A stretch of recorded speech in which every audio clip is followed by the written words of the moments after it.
హే, ఇవాళ స్పెషల్ ఏంటో తెలుసా మీకు? తెలిస్తే కామెంట్ లో చెప్పండి. ఆగండి. కామెంట్ లో చెప్పడానికి ముందు నా వీడియో పూర్తిగా చూడండి. వీడియో పూర్తిగా చూసాక అసలు ఇవాళ స్పెషల్ డేనా కాదా అని డిసైడ్ అయ్యి ఇప్పుడు కామెంట్ లో చెప్పండి. ముందుగా ప్రతి మహిళకు నా తరపున మహిళా దినోత్సవ శుభాకాంక్షలు. అమ్మాయిగా పుట్టినందుకు నేనైతే చాలా సంతోషిస్తున్నాను. అంతకన్నా ఎక్కువగా గర్వపడుతున్నాను.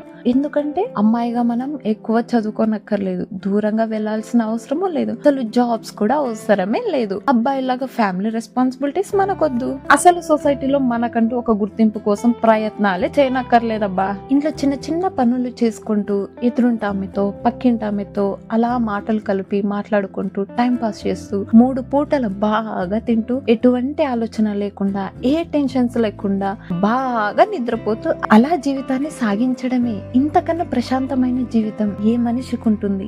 ఇంతకన్నా సుఖమైన జీవితం ఏం జీవికుంటుంది? ఇంతకన్నా సంతోషమైన జీవితం ఏ పుట్టుకకు ఉంటుంది? అసలు ఇంతకన్నా దీనమైన జీవితం ఏ మనిషికి, ఏ జీవికి, అసలు ఎవరికి ఉంటుంది? అసలు ఆడపిల్ల అంటే ఇదేనా? అసలు ఆడపిల్ల అంటే ఇంతేనా?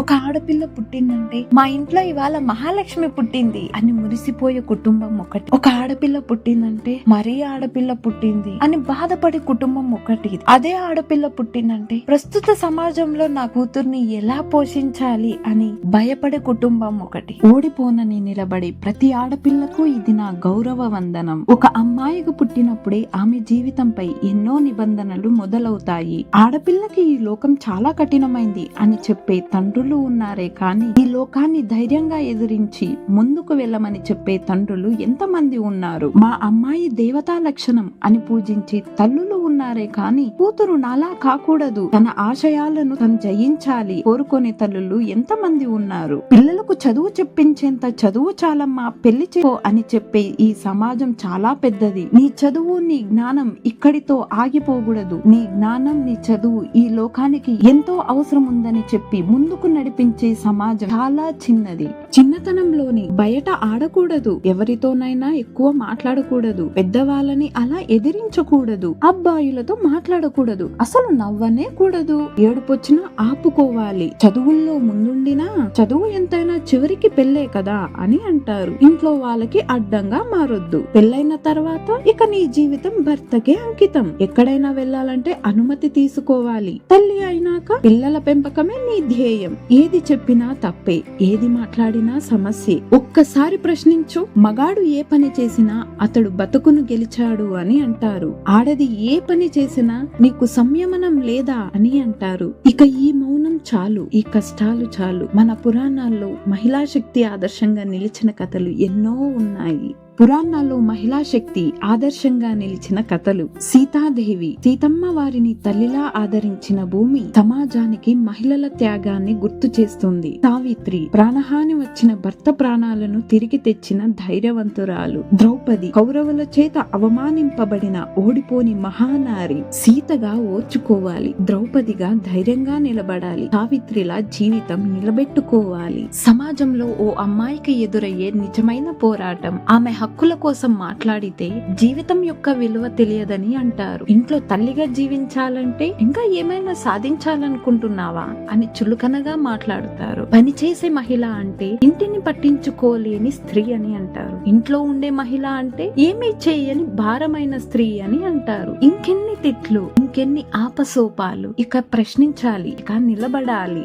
చివరిగా నాకు తెలిసింది మీకు చెప్పాలనుకుంటున్నది కొన్ని మాటలు మాత్రమే. మీ సహనంతో, మీ ఓర్పుతో అది విని ఆచరణలో పెడతారని ఆశిస్తున్నాను. చదువు అయిపోగానే పెళ్లి చేసే తల్లిదండ్రులు కాదు మనకు కావాల్సింది. తన కూతురికంటూ ఒక ఉన్నత స్థాయిలో చేరుకునే దారిలో అండగా ఉండాలి. ఆ దారిలో అడ్డు వచ్చే ముళ్ళును మీరు తొక్కకున్నా ఆ ముళ్ళును పక్కకు తీస్తే చాలు. ఆ ముళ్ళును తొక్కుకుంటూ విజయ శిఖరానికి వెళ్తుంది ఈ ఆడపిల్ల. ప్రతి ఒక్కరి జీవితంలో పెళ్లి అనేది ఒక ముఖ్యమైన ఘట్టం. తల్లిదండ్రులు ఒప్పుకుంటే చాలు పెళ్లి చేసుకోవాలి. అబ్బాయి తరపున వారు అమ్మాయి కలర్ తక్కువ ఉంది, హైట్ తక్కువ ఉంది, లావ్ ఎక్కువ ఉంది, సన్నగా ఉంది, జడ పొడవుగా లేదు అని వాళ్ళు మనల్ని రిజెక్ట్ చేసినా పర్లేదు. కానీ ఒక ఆడపిల్ల మనసుకు నచ్చలేదని ఒక చిన్న చిన్న మాట కూడా చెప్పే స్వేచ్ఛ లేదు. అలా చెబితే మహాపాపం చేసినట్టు సమాజం కాదు, మన ఇల్లే నిందలు వేస్తుంది. మన పెళ్లి అంటే ఒక నమ్మకం, ఒక ధైర్యం. ఆ నమ్మకం, ఆ ధైర్యం ఏర్పడే వరకు వాళ్ళకు సమయాన్ని ఇవ్వండి. ఇష్టం లేని జీవితాన్ని ఇచ్చి వారి బాధాకరమైన జీవితానికి కారణం అవ్వద్దు. మనసున్న వారికి నా మాటలు అర్థమవుతాయి. ఇటువంటి మార్పు ఎవరి నుంచో మొదలవుతుందని అనుకోకుండా ఆ మార్పుకి మొదటి మెట్టు నేనే కావాలి అని ఈ రోజే, ఇప్పుడే,